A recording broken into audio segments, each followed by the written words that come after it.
For Palette, the promise is that we're going to advance you in business and in life. What happens after is like anyone's guess, because it's like when you bring these people together, they're all aligned with ambitious goals and they want to be of service, they want to help each other, and really incredible happens. And it's not even anything that I could have foreseen.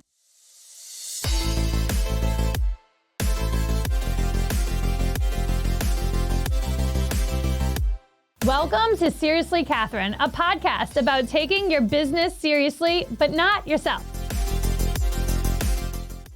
Are you ready for this hot take? It revolves around the thing that is all the buzz right now is Harrison Butker. He is the kicker for the Kansas City Chiefs. I'm seeing so many I'm just seeing so much content around this guy. Like, it just goes to show I have a very diverse audience on social media. First of all, he said some things. He said some things that got people in a tizzy about a woman's place and whether it should be in the home, whether it should be working. And so I have a couple of things. I am not so offended by what he said about how like a woman, like the most she'll ever be in life or accomplish in life is to be a mother or a homemaker. I think he said homemaker. So that's like a very triggering word to say to a woman, like who doesn't want to just be known as a homemaker. But there are women, people that I know, people that I admire and love who take that role very seriously. It's all they've ever wanted to do, and they're killing it, and they're like happy and they're fulfilled, and that's amazing. I love that about them. So there's a couple of things so wrong with this is like,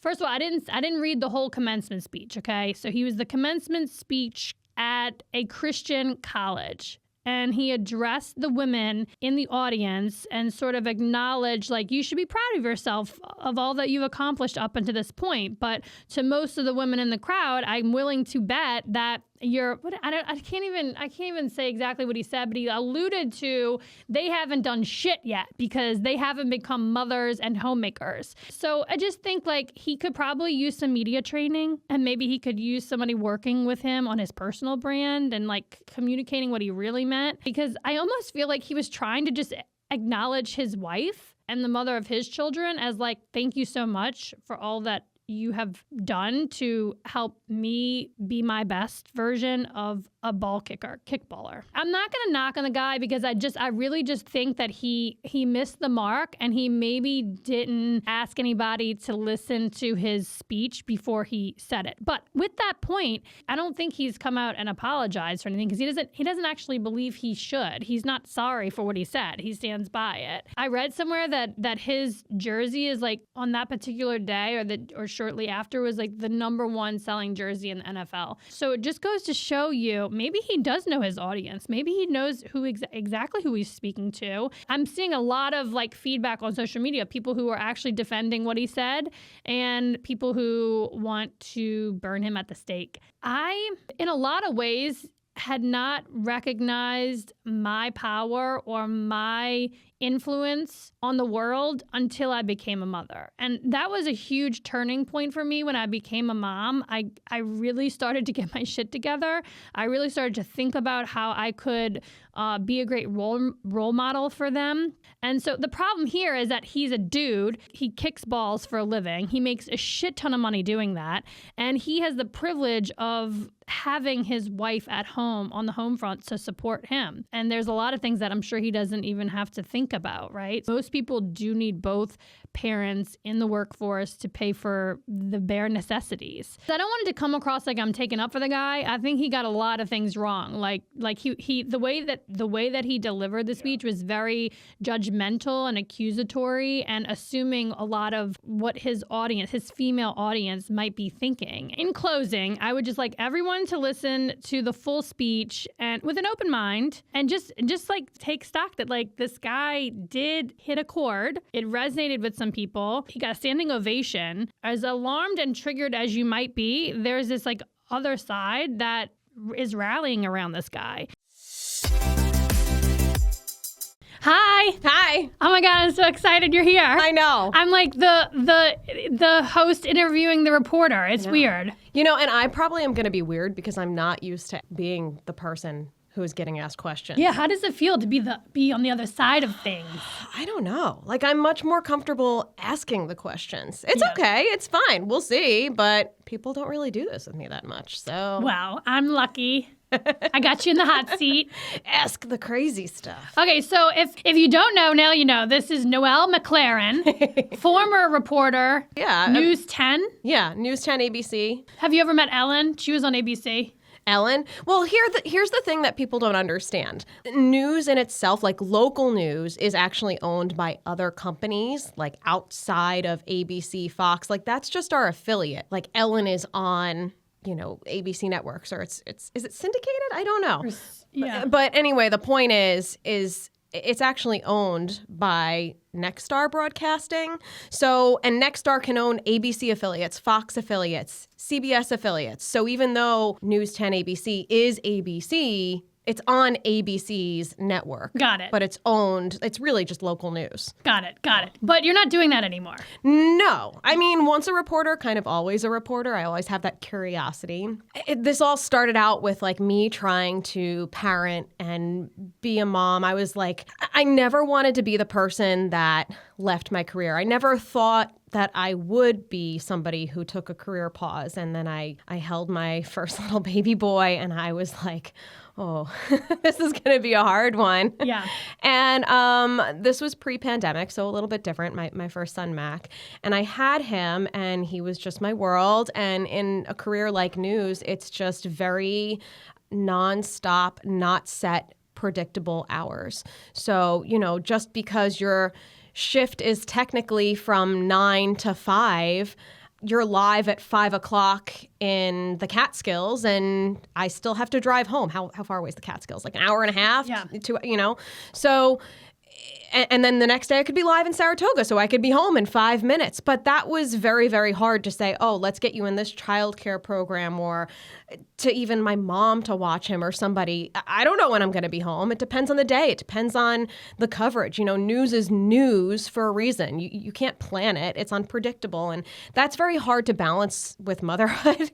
And for all of the news anchors and reporters who are still in it and trying to balance that life, oh my gosh, I commend you, because it's very challenging, very, very challenging. So anyway, I took a pause, which was very hard for me to do. I actually have a video of myself. I don't know if I've ever shared this with anyone.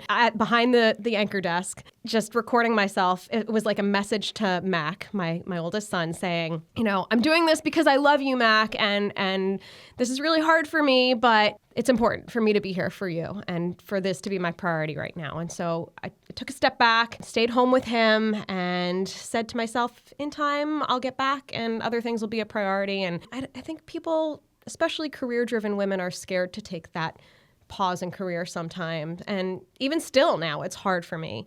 But if people ask me generally what I am, primarily, I'm a stay-at-home mom right now, but I am also a media coach, and I have taken all of my experience in reporting and in being on camera, which didn't actually come naturally to me initially, and now I'm teaching other people in this environment where people are learning that they have to harness the power of video for their businesses, no matter what industry you're in. Yeah. And I'm teaching them how to do that. Yeah, it's exciting. Yeah, media coaching, on camera, confidence on camera coaching. I'm doing classes at Palette. Yes. Which has been amazing. That's kind of how this started. I said, let's get my name out there. I have a few private clients and hoping to expand that a little bit while also podcasting here at Brightsided. We're launching Selling Saratoga in May, which is all about real estate. So just dipping my toe back in the water in getting back to work, doing more than just being a mom, and getting back to me feels like really, really good. Yeah, and it's on your own terms, right? That's what's great, is it's on my own terms. And I feel like as women, when you can find that balance, that's the sweet spot. It's so hard to, and I feel like hopefully the landscape is changing a little bit. I mean, people like you have helped make that possible with co-working spaces, so thank you. And I feel like working with other women too, we get it. So that's why I love working with other women, because this is our village, right? You know, that's how people used to do it, is you watch my kid while I work, I watch yours, you scratch your back, I scratch mine. I mean, that's what's great about this. And that's sort of what happens, right? When you bring women together, you know, for Palette, the promise is that we're going to advance you in business and in life. What happens after is like anyone's guess, because It's like when you bring these people together, they're all aligned with ambitious goals and they want to be of service. They want to help each other, and really incredible shit happens. And it's not even anything that I could have like foreseen. You know, I had this like hunch that like, man, how cool would it be to just have other people who are as, you know, audaciously ambitious as I am, who want to excel in all the things that they're doing, or at least be improving. Like, what would happen if we got all those people together and gave them a place where they felt a sense of belonging and ownership and inclusion, and like what might happen? And it's just so freaking cool to see everything that has happened, such as like people getting married, having babies, getting divorced, buying houses, right? And then on the other part of that, it's like starting business, buying business, going off on your own, merging with other, you know, businesses, like getting increase in salaries. Like those are all wins that we get to celebrate together now, because we're all in on it. You're like the female friend matchmaker, because I feel like, you know, you come in here just to find a place to work outside of home, or maybe to collaborate or to meet other people, but you never know what you're going to get. And I feel like that's what's kind of cool, is you see the similarities in people. You knew that Christine, the owner of Bright-Sided Podcasting, and I were both former news anchors and reporters, and like that we would hit it off. We were like-minded people. Our kids are around the same age, and you just knew, like that's a skill in itself. And so that's really special. And now Christine and I are good friends, collaborators, and look at all of those types of relationships that you've created. That's got to feel really cool. Look at me, I'm interviewing you now. It's so much fun. Yeah, no, I mean, it's fun to sort of like have a place for all those people to conspire with. What I remember about you is that I remember thinking like, what is she waiting for? Why is she not joining yet? Like, she wants to do this media coaching thing. I mean, that was the premise of you joining, right? To leverage the Palette, you know, brand and marketing, exposure, media sort of amenities. Have a place to host my class. Yeah. Yes. And so that was sort of like you're in. Yeah. But then what came of that? It's like, I don't have a crystal ball. I couldn't have said, oh, for sure. Like, I don't have this like mastermind plan scheme. Marcella might, but I don't have that skill. And it's so powerful to have a person that you like, know, trust, connect you with another person. What I love about Palette is like I don't know if we should call it the Me Too moment, because that already has a movement, but the, oh, you get it too. That's what I love about Palette, is the, oh, you get it too moment. Well, you have kids too who sometimes you just got to work at the same time as parenting, and it's like, here's an iPad, here's a coloring book, and you feel just like you're not alone, and you're not weird, and you're not somebody in outer space. Like, this is very real. Other women have the same problems and experience the same things. This is Ace. This is my second guy. Like, a lot of the times, women want to pretend like they got it all together. They got all their shit together. And I just own that I do not have it together. I do not know what I'm doing. I'm doing my best. I'm surrounding myself with people who want to help me do my best. Well, and it's like when one woman does that for you, you want to do it for them. That's kind of like the cool part. Yeah. Is like, okay, like I said, you scratch my back, I scratch yours. And so, like, because you helped me meet Christine and make this whole experience possible with podcasting and with getting my class out there, you were like, oh, like, want to come on my show? I'm like, of course I do, because you made so much happen. When you came to us and said, you know, you got this idea about this, like, being camera ready and training people to be camera ready. And you were like, well, I do think that there was a sense of, like, fear of, like, what if no one shows up? Oh, yeah. And I think that we helped you work through that and sort of acknowledge, like, it's okay if 3 people show up. It's okay if 4 people showed up. There's 4 people who paid you to have your time, and then you can constantly be taking that content and tweaking it and relaunching it, and it's okay to you have different iterations. And I think, like, getting you just to put yourself out there in a way that's much different than what you've been doing for your career. It's a huge, huge thing, and you're doing it now. Thank you. And thank you for complimenting on that, because I think it is. I think it's hard for all of us to try new things. And it's funny because my older son, I'm constantly when he's confident in something, Mac, he just goes crazy. He goes at 150%. But when he's trying something new, he doesn't want to. He doesn't want to try something new. And I'm always like, Mac, just get over it, do it. And I'm like, wait a minute, I'm the same exact way. I struggle with trying new things if it's outside my comfort zone. And sometimes it's nice to have that extra push, whether it's from other palette members or other women in your circle, to just let you know you're going to be okay. We got you. And if you do fall, we'll help you pick back up. Yeah. Another thing that I think comes up a lot of the times at Palette is it's our members want to be in that arena. They want to be doing the thing, but they think that doing the thing, it has to be perfect, or it has to be a finalized version of everything. And so at Palette, we really help everyone just show up as you are right now. And then what's really fascinating and really exciting and rewarding to me is being able to look back and say, oh my God, when you first started, you were just going to do the camera ready stuff. You were just going to do the confidence on camera courses at Palette. And now look what you're doing. Had I told you in advance, listen, you're going to join Palette, you're going to start your own podcast, you're going to collaborate, you're going to find people to help you with all aspects of your life, you're going to get the support you need, you're going to have fun doing it, you would have been so freaking overwhelmed. It's we got to start with these baby steps. And for me, that can be frustrating because I don't want to start with a baby step. I want to start with a big step, right? I want to go big, right off the bat, and then follow my face and then figure it out. Sort of that's my strategy. But most people want to dip their toe in and they want to try it out. And even dipping their toe in, it's hard. I'm scared of failure. And I think we all are scared of failure. I don't especially for me, I think my failures have always been very public, maybe because they have been on camera. And I used to shy away from that and say, oh gosh, I'm not going to do that again. And I think once I got off camera and I was just with my kids, hey, if you make a mistake with your kid at home, nobody sees that, right? But if I mess up somebody's name or a fact on television or I flub my words, that's out there for everybody to see, especially it lives forever. So I think that's part of the psychology of why I've been scared of failure and something you've helped me get past and get over. And that's why Palette's been so great is, you get that assistance, you get that extra push. But it's so funny. I feel like most people are, when it comes to being on camera, scared for that reason. They know it's just gonna live there for a long time. But what's interesting is as I did it more and more and longer, I feel like people like you more when they see that you're open with your mistakes and with your errors. You become more lovable and more relatable.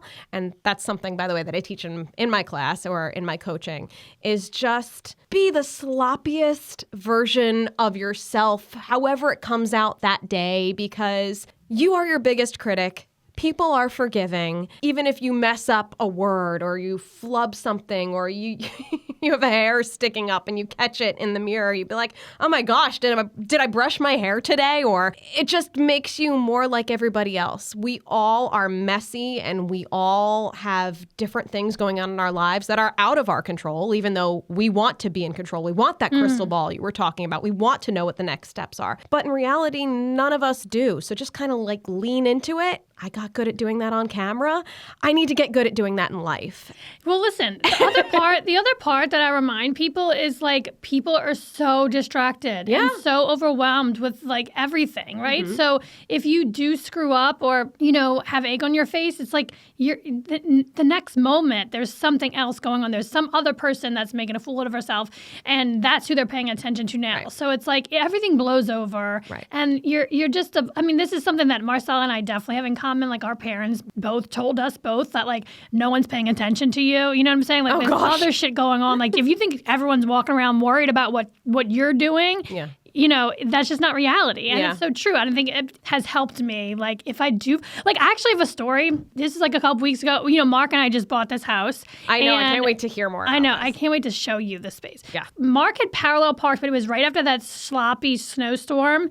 And I had like a pair of wide leg pants and boots on. And I literally, so Mark sloshing through it.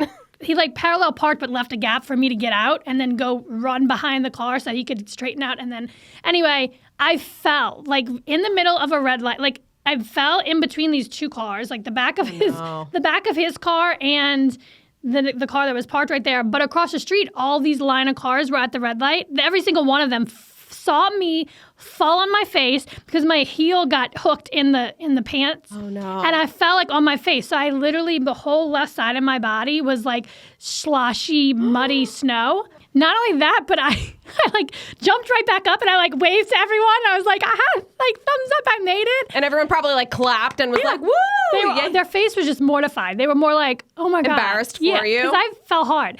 And then Mark retells the story because he was in the driver's seat looking in the rearview mirror and he's like, I just saw you like fall out of view. Anyway, like we all fall on our faces. And I think immediately our initial reaction is like to be embarrassed or to feel bad for the person who fell. And I'm like, I laughed at myself. I mean, it was hilarious. This is the sort of shit that happens to me all the time. I fall on my face all the time. And I think learning to laugh at yourself is probably one of the biggest gifts you can give yourself in your life. If you can learn to laugh at yourself, whether it's on camera, on the street when you fall over, if you can learn to like just make fun of your mistakes, which again, in the moment can be really challenging because you feel it deeply, you're embarrassed, you're all these things. But if you can also have a sense of humor and say, in the long run, like, what's the saying? It's like, if this is not going to matter in like a few months or in a few years, then try to not make it matter so much right now. You can laugh it off. Is it going to be a good story one day? Hey, it might be. Well, I mean, I think that was a good story. That's a great story. I think it's a good story. Like, everyone that was in the red light and saw me bust my ass was probably like went home and told their family. Had a show. Like, oh my God, you'll never believe we saw this woman. And she was clearly running somewhere, like she had somewhere to be wiped out, busted her face. It was hilarious. And that's the other thing too. Like, I experienced bullying and mean girls and all that BS growing up. And I think I've learned now, like, if I can insult myself before anybody else can, right? Like, then you win. So then when they do insult me, I'm like, listen, I've been insulting myself in my head this whole time. I like that. It's like this self-deprecating thing that can be quite valuable in the grand scheme of things. So I want to like go back to your decision. Like something just struck me when you were talking. It's like nothing can really prepare you. Like as much as you want to like stay in the career and be a mom and have family and all that sort of stuff, it's like nothing can really prepare you for how you are going to feel when you hold that baby and you're like, you know what, I can actually leave that job because I'm not leaving this kid. So talk us through that decision. And like, maybe I'm not putting words in your head, but a lot of times people may feel like some shame, like, or they couldn't hack it. And I just want to dispel that myth because it's like really nothing can prepare you for becoming a mom and how it's going to impact you. And then also it all felt like all these other things fall into place, right? Where it's like, were you able to have this family easily, right? Or was it a real challenge to come across that finish line? So all these things kind of like wrapped up in that experience. Right. So I've always wanted to be a mom. For me, I've always wanted to have a family. I always wanted to really sort of like demonstrate how I could make a happy family and I could create like a happy lifestyle for myself and for my kids. And I just like, I've always in my head as a little girl, like playing dolls and playing house, like always wanted to have the family. And the career piece and the business owner piece or any of that stuff sort of came after, sort of like, oh, well, I could do this too. That's cool. And then it came to like, okay, how can I do this together? So I feel like I backed into it. But a lot of people, they start with the career, then the babies come, and then they're like, oh my God, I have to choose a lane. Yeah. I mean, I definitely felt like in different careers, maybe I wouldn't have had to choose a lane. In the career that I chose, that was really just like also a labor of love. Like I loved what I do. It was a passion. I not only got paid financially, but just in my absolute love for talking to and meeting new people and telling their stories. And I loved it. And I traveled all over the country to do this. And I worked so hard to get it, getting an on-camera reporter position. You go to a small market. It's kind of like your grad school. A lot of the times it's the middle of nowhere. For me, it was Marquette, Michigan, the Upper Peninsula of Michigan. And I was like, really? I have to go 2 plane rides away from my family that I'm very close with. And I'm an only child. So that probably adds into the significance of being around for my kids and family and creating that unit. But anyway, I digress. Went to the middle of nowhere, basically took a chance and went and loved Marquette, Michigan, ended up falling in love with this small city, making a great group of friends there, and dedicated 2 years to that town. Then you get skilled and you make your mistakes where not as many people are watching you. I had an incredible news director who used to work for CNN there, though. I got very lucky. He thought he was going to retire in the Upper Peninsula, and instead he just wanted to teach, and being a news director in a small market's kind of like teaching. So he was my news director. He coached me, and I got to move up to a much bigger mid-sized market in Jacksonville, Florida, which was such a cool, fun town to report in. Made a lot of lifelong friends there. I was there for 2 years. Then I went back home because I was homesick. I wanted to go home to my family, and I said, I don't care where I land. I just want to be a car ride away from my family. And you from here? I'm from Rockland County, New York. So near the Tappan Zee Bridge. I went to Tappan Zee High School. But I just wanted to be a car ride away, because I think what was hard is when you're in news, you're working a lot of holidays, you're working a lot of weekends, you're working a lot of like off hours. And so, if you do that, but like you're in the same city as your family, like, okay, maybe you miss Christmas morning, but you're home for Christmas dinner. Yeah. I couldn't do that. I was like, I couldn't fly home and be home for part of the holiday. Yeah. So that was hard, and I really struggled with that. And I said, well, if I'm going to maintain this career, then I really need to move closer to home. And what's hard is the Northeast is one of the hardest markets to break into in news, because a lot of people want to be there. New York City is market number 1. Philadelphia is 4. And I landed in Philadelphia at CBS there, and was there for a little while. And then I did all the News 12 networks, which is kind of a hyper-local station in Connecticut, Westchester, and Long Island. The weekend anchor gig opened up here at News 10 in Albany, and my family had a summer place up in Saratoga, and we had been coming here forever. And my husband and I were like, oh my gosh, like, why would we not want to live where we always come for fun and for relaxation and for just, why would we not want to move to the place that makes us feel good all the time? Yeah, and his job was He's flexible? remote. He's always been remote. So it's nice that even pre-COVID, he was able to kind of go everywhere. So I interviewed, got the weekend anchor job, and I was looking to transition from reporting in the field to anchoring. It's a more coveted job, higher pay. So I did that. And basically, so this is over the span of like 10 years, maybe a little less than 10 years. And I just was a career addict. I was a workaholic, and because I loved it, it got to a point where it was, okay, you can make this your priority and you can continue doing this, but your kid is going to not see you very often. And any promotion I got, I don't think people realize, like, the best times to work as a news anchor, or the highest paychecks are either morning news anchor. So you are getting up at 1 o'clock in the morning. Maybe you're missing a lot of the evenings with your kids because you have to go to bed, or you're tired all the time, or you're missing dinner with your family because your shift is then 1 or 2 o'clock in the afternoon until 11:30 or midnight. And so I was thinking about, like, when I got pregnant and I knew we were starting a family, I was like, oh gosh, how am I going to make this work? I don't know, we'll make it work. And I always thought I would make it work because I loved that career so much. When there's a will, there's a way. My mom was going to watch him. I was a weekend anchor, right? So it was just 2 days a week on the weekend where, my husband could take the boys, or the boy at that time. And then during the week, I just had to find 3 days a week, my mom or childcare. Yeah. I held this little boy in my arms, and I was like, ooh, I don't know how I'm going to leave you. I don't know how I'm going to do this. I couldn't. I really just couldn't. And I realized that a good chunk of my paycheck was going to go to daycare. Yeah. And I was like, if that's how it's going to be anyway, I'd rather be home and watch you grow and be the one raising you anyway. And that's what worked for me at the time. I was an only child, and I always wanted more family. I was always looking for more family. And so I finally had this. Having my son was kind of like this rude awakening of, you can slow down. it's okay, which is funny because life is not slower as a mother at all, but you can take a pause. You can still be the career woman that you are and be a mom. And that doesn't have to be at the same time. That doesn't have to be linear. And I remember I can take this break and then in a few years start back up. Which is what my plan kind of is. And now I'm starting back up while they're little. But the thing that was hardest for me was not the actual stopping of being a news anchor or reporter. I'm actually amazed at how clear that became to me when I held my baby. It was more the perception of other people looking at me saying, you worked so hard for this and you're just giving it all up. I can't tell you how many women I felt like I was disappointing, or other people I felt like I was disappointing because I was giving up this dream that I had, like I said, moved all over the country for and invested close to 10 years in.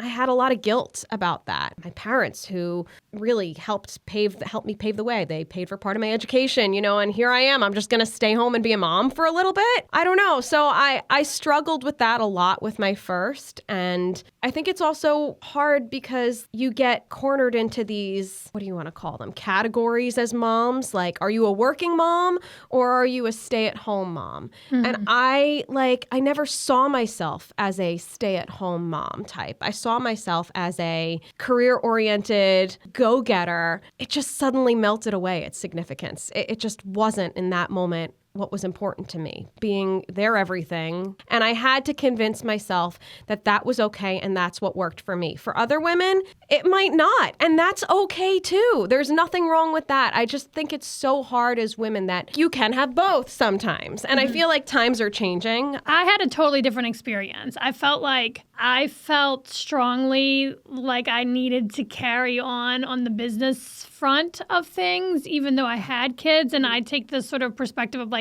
these kids joined my life, so they're going to have to just like fall in line and either come along with me, and anyone around me on the career side or the business side is going to have to deal with my kids. And if they have a problem with it, well, then I don't have to do business with them. Yeah, but I love that you are like that. And I feel like hopefully maybe people like you are changing the landscape. Like you and I are in the middle of recording a podcast, and we kind of planned this like off the cuff. And so like I have Ace today, and he's not in preschool today. So I had to bring him, and he sat here for most of the time, like, outside, hanging out, watching his iPad. But also, sometimes he just wants his mom. And like you said, if you are surrounded by women or people who are okay with that and just realize like, hey, this is like normal. He's a toddler who wants his mom for a second. Yeah. And look, he's now doing his own thing. Back in his chair, yeah. But like not everybody gets that, or maybe people are starting to get it. So it's great that like you can have both. I think that if there are some people who are like, oh, I'm sure there are people out there who are like, don't invite Catherine. She's always got a kid. But my point is that like this is my life. This is who I am. I've got babies. I've got kids. I got a husband. I got, like my mom and my nanny Evelyn are coming into town next week, and I have a full schedule of stuff to do. They're coming along with me, and like it's just I'm very transparent about all the things that I have going on, and I think that when you are more transparent and people are clearly aware of everything that's going on, they are more apt to be flexible. They're willing to work with you. And I don't know, it's just like, I don't want to work with people who don't see the full picture, right? Like, how much stress is that to like have to show up in life as a different version of yourself depending on who you're meeting with? That's like, that sucks. That's really true. I never thought of it that way. And that's also a very good point. That's exactly what I've done is I've only taken on work with people now when it comes to my media coaching or when it comes to podcasting, like, hey, this is my life right now. This is just where my priorities lie. And sometimes I'm going to have a kid with me, and you can take it or leave it. Most people take it because they believe in me or trust in me. I think that's really empowering and really cool that you can have both. Yeah. It sometimes is going to be a little overwhelming, and it's going to be a lot. Like I'm sitting in this chair sweating because I've been like going back and forth, but that's what we're really good at as women, multitasking and getting things done, even when it's hard. I thrive under pressure, and I think a lot of us women do. Okay, this is like another piece of it too, is that like I am not like an expert in parenting. No. Like, so I don't always even know what I'm doing. And sometimes the thought of taking all 3 of my kids to an event or so that I don't miss out on something is so stressful. And like, you know, this is not going to be fun for anybody. And we stay our asses home and it's fine. It's just, you know, I don't know, not having kids was never an option for me. If I couldn't have kids myself, I would have adopted. I may still adopt. I like want to have a big family. I always want to be surrounded by, you know, chaos. I think I thrive under chaos. Maybe most people are trying to like take things off of their plates so they can live a more calm life. I'm the same way. I'm bored. I get bored and then I get into trouble. I think the best point that you kind of put out there and some of the best advice I have gotten as just a woman in general in my 30s is do what works for you and you alone and go confidently in that direction, because what works for you might not work for another woman, and what works for another woman might not work for you. And that comes to parenting. You know, whether you are somebody who sleep trains or doesn't sleep train, whether you're bottle feeding or breastfeeding, whether you're going to work full time and put your child in daycare or work part time or stay home. You have to do what works for you and your family to keep yourself happy. And I guess I'm seeing more, fortunately, women get behind that and be like, yeah, go you, whatever works for you. But I think initially the struggle was just feeling like our people, at least with my first baby, and trying to transition from, you know, career driven to, you know, just staying home. What is the image of myself and what are people going to think? And am I making the right decision? Who cares if I'm making the right decision from everybody else's perspective? What is working for me and what is going to make me the most successful in my life as a media expert and as a mom? Yeah, well, I have to push back on you. First of all, you got to stop saying you're just staying at home, because that shit is hard. And I don't just stay at home. I delegate a lot of that because I just don't even have the means to or the capacity, and that's not my best use of time. So that's point one. And you're not just staying at home. You are producing a podcast and you're a coach, a media training coach. So it's not that you're just staying home. Also, this is a big thing for me too, is to surround myself with different types of ways of doing it, right? Yeah. Like I'm friends with stay-at-home moms. I'm friends with working moms. I'm friends with mompreneurs. I'm friends with people who don't have kids. Like I see all these different ways and I'm constantly pulling pages from their playbooks to make my own way and trying new things, you know? But you're not just a mom. Oh, well, that makes me feel better. I feel like it's really easy to minimize the work that you do, like, on yourself. Like, that's why when I see you, I just always want to, like, tell you how great you are and all the things you've done for me, because, like, I'm not good at giving myself credit for things. Like, to me, yeah, it's funny. Like, what do you do? The first thing that came out of my mouth is I'm just a mom. I'm a stay-at-home mom. But I'm not. I am a media coach, and I'm a media trainer, an on-camera coach, and a podcast producer. Yeah. But that wasn't the first thing that came out of my mouth. I'm not a show-off. Maybe because I was, like, on camera for so often, and, like, you have, like, people think, like, oh, people on TV think they are who they are. I'm like, no, I'm just a mom. I'm just a, you know. But, I mean, thank you. I guess thank you. Yes. Well, I mean, and this is something that we do for each other at Palette, is we're constantly reminding each other that we're awesome and we're killing it and we're doing the best we can. And sometimes that means getting up in the morning. Other times it's putting that kid in his pajamas and getting him in the car and dropping his ass off at daycare. It's different for everybody. It's okay for, like, right, you get payment in life in many different forms. You get paid in money, you get paid in love, you get paid in all these different forms of currency, right? And right now, my biggest payment is, like, the love and affection that I get from my children. And I know that they're going to become, like, teenage boys soon who probably want nothing to do with me. So I'm accepting that form of payment currently. And when I can and I have the time and the ability, and it's going to get more and more to grow my business, yeah, I'm going to take the time to do that. I come from, like, a family of business owners. And so that's been, like, I think deep down I always wanted to start my own thing too. And that's why the voice in the back of my head when I was scared to let go of news said, you're going to be fine. You're going to do something else with this set of skills that you had. And that's just kind of been reawakened lately. And I'm really excited. And I think the unknown is exciting. I was really nervous to not have that outlet to talk to new people and help people through the art of storytelling. And I'm doing that now in being a podcast host and producer producer. And I'm doing that now and helping people communicate on camera how to tell their stories and get their business message or their personal message out to the world through video.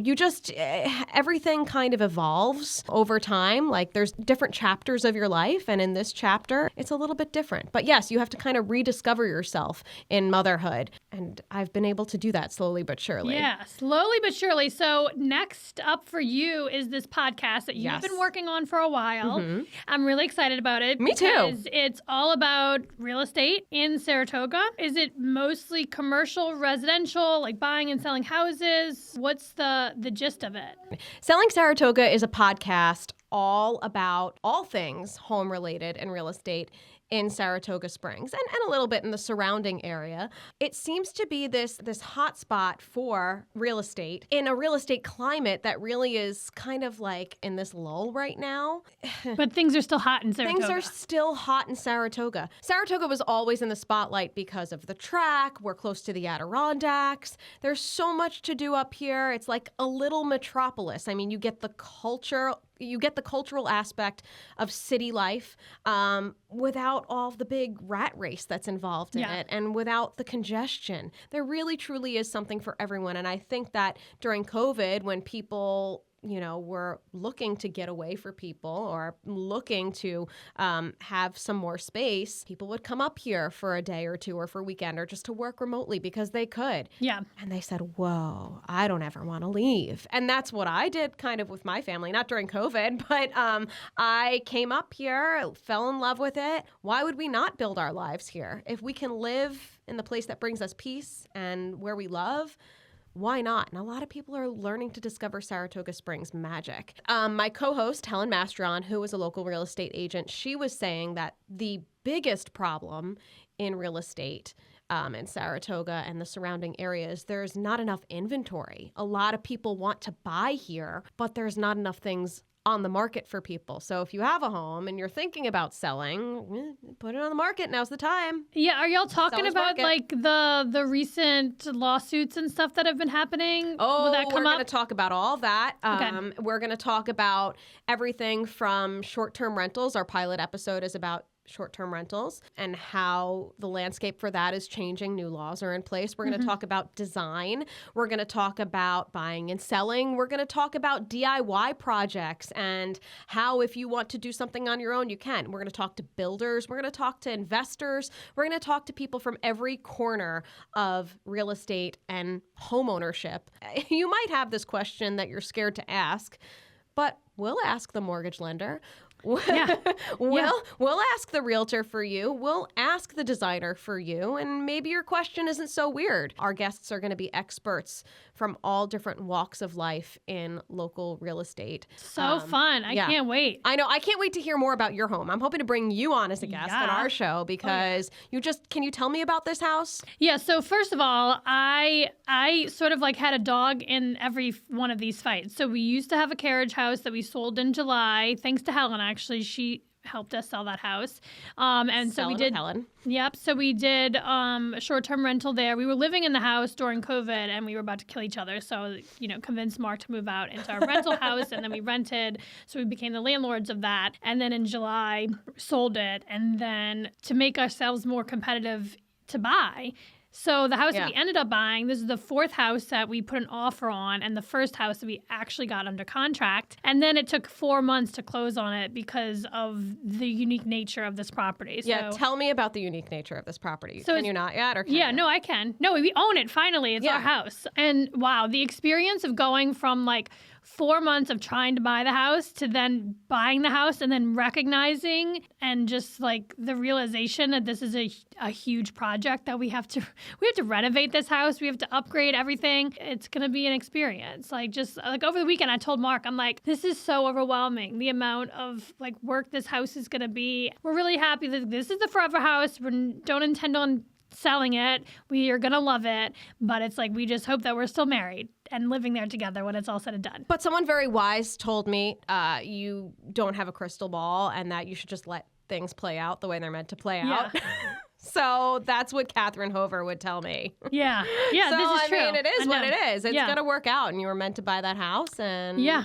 So it's 26 acres, and it's a earth-sheltered home. So it's like built into the ridgeline of the property. Wow. Half of the land is wetlands, which is sort of comical because Mark and I are both from New Orleans, which is like the swamp. It's meant to be. And we You're moved swamp to people. upstate New York and found a swamp to move to. So that's kind of funny. And yeah, the house needs to be completely updated. It was built in 1979 by this amazing couple. I did the thing you're not supposed to do. And I'm sure Helen will share this on her podcast because like I took it upon myself to contact the owner of this house just to be like, yo, lady, we want this fucking house. Don't you go giving it to anybody else. Don't you go relisting Helen it. would not like that. I know. She was like, listen, you can't contact the seller. And I'm like, oh, I guess I can. So I did. I found her on Facebook. I messaged her directly. How did she and respond? She loved it. She was like, I'm so excited. And I'm just, it was stressful for both sides of the story here because she, this is her retirement. Her husband had passed away months before. She listed the house. She moved to a retirement home. Like she needed this money for retirement and to like live out the rest of her life. And she it was very stressful. I mean, we extended it a million times. We did risk her saying, you know what, no, I'm not going to extend this one more time for you to get your financing in order. And we went through 3 different banks because the first 2 banks wouldn't lend to us based on the property, not necessarily us, but the property. Like it's so different. So different. Right. Like so different. But you know what? It's funny how maybe it's like a real estate no-no to reach out to somebody, but maybe for this one person who maybe she had such an emotional attachment to this home because she created it and because her husband had passed away, maybe knowing that you are going to include her in the continuation of this home's life felt right and felt good for her. Yeah, well, I just needed to make sure that story was being told to her, and I wasn't confident, not because of Helen, but just the nature of the whole situation. Like, who's going to be the best advocate for us? That's going to be me. I mean, she might have made the first contact because she might have commented on a picture or something. Because we also did that. We sent her pictures of us. We sent her a heartfelt letter that just said we really would appreciate you considering us to buy this property. Like early on, we did all that stuff. That's crazy that happens now. That's like adopting a child. That's like that's been going on in Saratoga for years. You've always had to put a letter with the owner unless you knew the owner. Yeah. Like we bought but with the pictures and everything of yourself. And of course. Yeah. You've got to let everybody know, like, what's up. Yeah. And I mean, that didn't work for 3 of the times. And, of course, it all works out. Like, I think back to, I've told Mark this too, like, oh my God, imagine if we would have bought that other house, that it wasn't meant to be. Right. We were so in love with this other house and we were so heartbroken when we didn't get chosen. And, so yeah, it all works out. We got this place, and even but also the realization of after you buy the house and you're like, oh my God, what have we done? There's so much to do. We've just bought 26 acres of land. The whole process of renovating a house is not easy, and it's not for the faint of heart. I've heard so many horror stories of contractors leaving projects after doing bad demo. That's a segment on our show is real estate horror stories. It's very nerve-wracking. So we're grateful. We're working with an amazing construction company, but my dad's a contractor. He builds custom homes in New Orleans. So a lot of this is wait a minute, I really want to be engaged and I want to do a lot of this stuff or be right there with them doing it. And so it's like I'm like a ball of anxiety in places where I've never experienced before because I'm just I am a control freak. And I want things to go. I'm confident that I can manage things to my own expectations, but when there are other people involved who don't know who they're working with, I just I'm a little I feel like we all get crazy. Like that though, right? We all know it feels good. It makes you feel better when you feel like you're in control. But when you're not, that's when things get scary. That's the other thing. I'm reminding him, we have gone through the shit already. So we're about to put ourselves through that again. We got to have our stuff together so we don't kill each other before we move into the forever house. No, I was going to say, do you have a bedazzled construction hat, hard hat? I wore this suit for you. I hope you know. I walked out wearing this and my husband was like, huh, what are you doing? And I was like, I'm going on Catherine Hover's podcast. podcast. This looks very Catherine Homer. It is. I'm going to borrow it. And you're in a sweatshirt. I know. So Well, I'm not in just any sweatshirt. This is the Saratoga Club. Have you heard about the Saratoga Club yet? Yes. Yeah. Okay. When's the podcast is launching in May? The podcast is launching in May. I'm really excited about it. We do already have a social media, Selling Saratoga Podcast on Instagram. So we'll definitely post any update on there on when it's going to be launched. The trailer's already out, so just look at the Selling Saratoga Podcast Instagram. It's already on there. And then, again, we're always looking for collaborators or people who want to come on the show, so message us. We'd love to hook up, connect. Yes. Oh, my God. I have so many connections for you. If you need media coaching services, I love helping people out, too. Yes, and you're so good at it. You really are natural. Thank you. And I love it. Yeah, and you can tell you love it, and it's working for you. Thank you so much for being here. I can't wait for the podcast. I know. And anyone who's interested in learning more about Noelle or getting in touch with her, she is on social media, LinkedIn. She's at Palette. At Noel McLaren TV on Instagram is really the best way to reach out to me. We've got a lot to talk about this week with Saratoga Living After Hours. I mean, the email that came in on Saturday, if you're not paying to get past the paywall where all the real juicy information is, shame on you. Get on it. They also just released an Insiders Club, which I don't know much about, but Abby's going to be here later, so I'd like to talk to her about that. So last week was a busy week. We had the Breaking Bubbles event for Double H Ranch at Franklin Square Market, which was epic. I have never seen, there's like over 200 people at Franklin Square Market. They closed the whole restaurant side and the grocery store side for this event. Former Cosmopolitan editor-in-chief was there to speak, Kate White, who I've had on my program during COVID. So that was very inspiring. And then on Thursday, we had the Shaken and Stirred event at Prime in Saratoga Springs to benefit UPH. We had a contender here on our show a couple weeks ago, Carmine DiCrescenti, and he took home the crown. He said he would, and he did. He understood the assignment. They didn't raise more than everyone else combined, but pretty close. They raised $26,985. We came in last, and it was all for a good cause, and it was a raging party. Like, I was not prepared for just how out of control people got. I mean, I was the shot girl, which of course that's what I really wanted to be when I was growing up. So I got to live that dream. But it was so much fun to see everyone just lean into the themes, lean into the excitement, to the fundraising. And I will certainly be back next year for sure. I don't live right downtown anymore, so I do have to drive into town.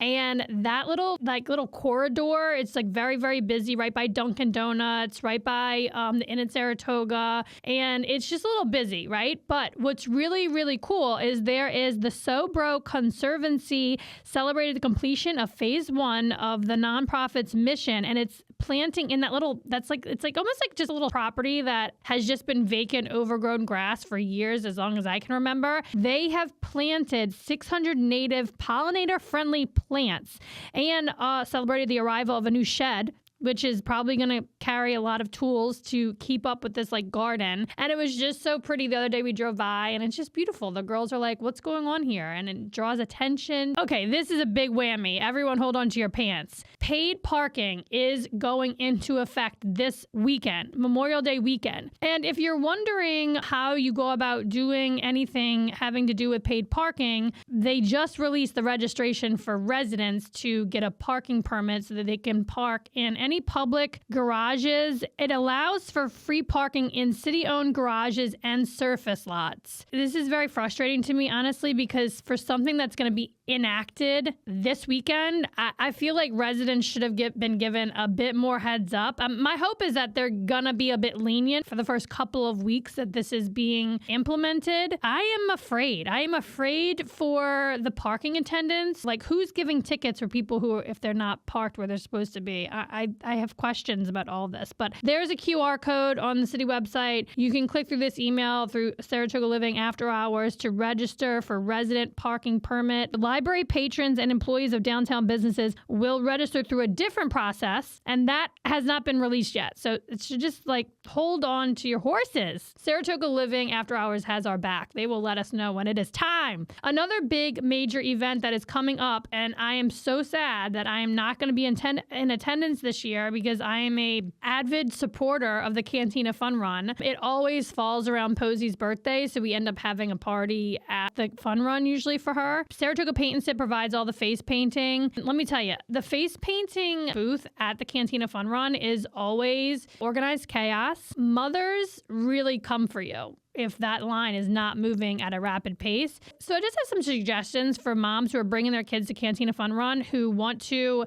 experience all that there is to take in. Get there early. Remind yourselves, moms, that this is a family-friendly event. No elbowing and tripping children to cut lines at the face painting booth. So you can pre-register, which I also see. This is another just like insider scoop. Pre-register your kid for the Cantina Fun Run so you're not waiting in a line. Even if it rains on this event, people still show up because it is just a staple family fun event in Saratoga Springs. The Market Bar and Cafe at Franklin Square Market is officially open, so you can like reserve a seat, get your reservations. I haven't even looked at the menu, but I do know at that event that they just had, that they hosted the Breaking Bubbles event for Double H Ranch at Franklin Square Market, there was an oyster bar, which was really, really cool. Hi, Abby. Hi, Catherine. I'm so happy to have you. I'm so happy to be here. We have a lot to get into. Oh my gosh, we do. I know. I mean, we're here for the magazine to talk about the magazine. It's the Belmont is Coming issue. It's our first ever Belmont issue. That's right. And our second to last. Okay, so so this is an extra issue that you created for Belmont, or it's this issue is one of 4 and it has all to do with Belmont? No, we have 6 issues a year. Normally we have all 4 seasons plus track plus holiday. So we turned our summer issue into the Belmont issue. Oh, cool. Okay, so what can we look forward to reading? Everything Belmont. And then in addition to that, also a bunch of SPAC stuff because in July, the ballet gets here, which is so exciting. Yes, and when is John Legend coming too? He'll be here in August, so he will be in the next issue. Okay, fine. Okay, so tell me about this cover girl, Jenna Antonucci. I was so pumped that she was, going to be on our cover. Jenna won the Belmont last year, and she was the first ever woman to win any Triple Crown race. She's the first ever trainer to win a Triple Crown race. So coming back to Saratoga, this time she gets to watch the Belmont. Women everywhere obviously admire her. She's also very great with kids and getting that next generation into horse racing. So we're going to do a magazine signing with her the Wednesday before Belmont. Oh, fun. So where's this event going to be? At Putnam Place. Okay. Yep. West Avenue is doing the food and adult beverages and stuff for the kids to do. So kid-friendly event, the Wednesday Yes. before Belmont. Sorry, that's got to be the 6th, right? That's right. So we're doing it from 4 to 6. So you can come at 4 with the littles if you want to leave before the crowds come for the concert that starts at 6. Older kids, families, or just adults can walk right on downtown. So Putnam Place is downtown. So we'll finish our party in time for everyone to walk to the block party. Gotcha. Okay. Find Saratoga Living on Eventbrite. We've got our tickets up both for the Jenna event and then our all ages watch party. Same venue, same food on Saturday. This is sort of a preview for it. Also on SaratogaLiving.com. Okay, cool. Awesome. Okay, so what else is in this magazine that I think our readers would be most excited to read? It's really all things Belmont, except for SPAC and the Ballet, which is my personal favorite. Brian Bouillet, excellent historian at the Racing Museum, wrote a great piece about the Belmont.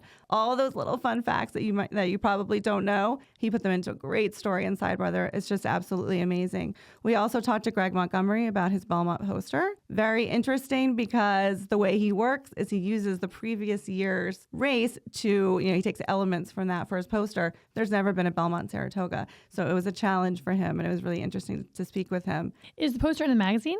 Yes, the poster is in the magazine, and you can already buy it in town at Impressions, and I think the Racing Museum as well. So you need to go get your hands on this magazine. Lots of fun stories inside. Tell us more about the SPAC piece of it. The timing of this issue, we covered the Jazz Festival and New York City Ballet. New York City Ballet is celebrating 75 years, so a super special season for them, and they brought some of those really special pieces up here for us, and that'll be happening in July, a week earlier than normal this year, and it's going to be absolutely great. I'm so excited. I'm going to every single show. Do you want to talk about Shaken and Certain and what a shit show was? Oh my gosh. Are we going to debrief? I'm so excited. In a good way, shit show. Oh, it was insane. It was wild. And now I feel like I missed out. The next morning I got up and watched Instagram for like 2 hours. I was at our little booth kind of thing the whole night. So I didn't get to see anybody else's things. And wow, I missed a good party. Yeah, well, you texted us the next day and you're like, oh my God, how did I miss all these things? I must have done a pretty decent job of capturing everything. I really took my role as the shot girl very seriously. Yeah, I bought a shot from you. Yes, you did. Well, I didn't do it to you what I did to Matt DiCrescenti. Oh, tell me.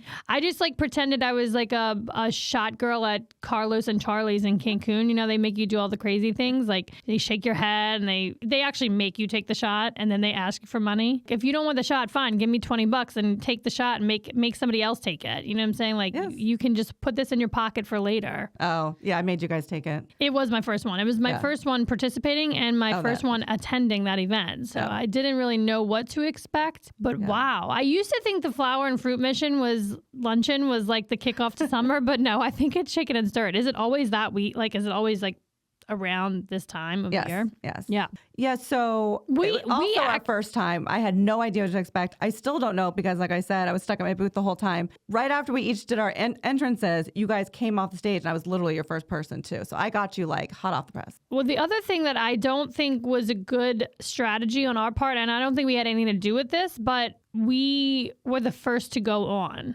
We begged and begged and begged and begged because I knew we were going to be with you to have us a second, and they would not do it. We got outvoted, and my coach also tried really hard. Going first was rough. There was hardly anyone there. I know there was hardly anyone there. Everyone that was there were other teams. 100%. And it's also tough to get pumped up. We came out of this entrance and look around, and our theme was paparazzi. The only people we saw were other people with cameras. Well, also, I was the only one of my team left at the end when they gave out the awards. Oh. So we got Best Bartender Award. Oh my God, amazing. But we raised the least amount of money. Yeah. So DiCrescenti won. They raised like $27,000, and they really do deserve to win because they, I think, brought their A game, and there was like so many ways in which you could give them money. 100%. And they were such a class act. They got their group picture taken at our booth. They donated, some money, obviously. So DiCrescenti and Bonaccio, those are the two teams that have board members on them. Their heart and soul are in it. Like you said, they deserve to win. Okay, tell us about this Saratoga Insider thing. Like, what is the difference between that, the magazine, after hours? Just like clarify everything. We are so excited about our new Insiders Club. As you know, but other people might not know, the editorial team, the full-time team is Natalie and Abby, two people. And we can't always be everywhere at once. We can't always know all the hot things that are happening. So we got a little founding members crew going very early on, kind of in secret. Almost every single one of them have been in some after hours or the print magazine story. And we realized that not only do we need a focus group to talk about it and brainstorm, but why not open it up? We have this great group of people. You can still sign up. It's $20 a month. Every single month, you get some kind of perk. The first month, it was Bocage. You got half off of their $75 flight, or I think there was another one that was like $30. And then we're doing little events. We have one tonight at Complexions out on the patio. It's a beautiful sunny day. Have a drink, a mocktail or some bubbly, and just talk with everybody and hang out, for an hour, pitching your stuff and hanging out and kind of being one of our insiders. Oh, I love this. So how long do people have to join? We're going to cap it at a certain number. So it's just whenever we reach that number. And, we talked about Shaken and Stirred, for example. The teams at that event were 10 people. We don't even have 10 people at our company. So we actually, recruited some insiders. It was really fun. Oh, fun. Yeah. I love Saratoga Living and I love you. So I want to do it. Oh my gosh, do it. I just don't know if I can commit to all the things. A lot of the people we know, or they're on our Instagram, they can DM us, but just the fact that they're a member and they're getting emails directly from us, it's very easy to respond with an idea or a story pitch or something like that. And so just being a member does, kind of open that door a little bit. Maybe you don't have time to come to our events, but maybe you're taking someone to Bocage and you can get that 50% off last month, or, you do need a break before track season. And oh my gosh, I can go sit in the steam room for half off this month because I'm an insider. You never know when it's going to come in handy. Yeah. And then what about is there an opportunity to be in the magazine, featured in the magazine? Maybe if there's a photo that you took that you want to be published? We would, absolutely. For example, we have that one page TBT that's a vintage photo. If someone had something, we absolutely would consider that over something that we found ourselves. Fun. I love this. Okay, but so the very most important thing that people need to know is to RSVP or buy a ticket for the book signing. Yeah, for the magazine signing, and then our all ages watch party. Both events are all ages, family friendly, but also great for adults. The magazine signing goes right into the concert downtown, and Saturday will be the watch party. Awesome. Thank Town's you. going to be a buzzin'. Oh yes, oh my gosh, we have a busy few weeks ahead of us. We do. Thank you for listening to this podcast. And if you want to connect with me, slide into my DMs on Instagram. My handle is Catherine Hover.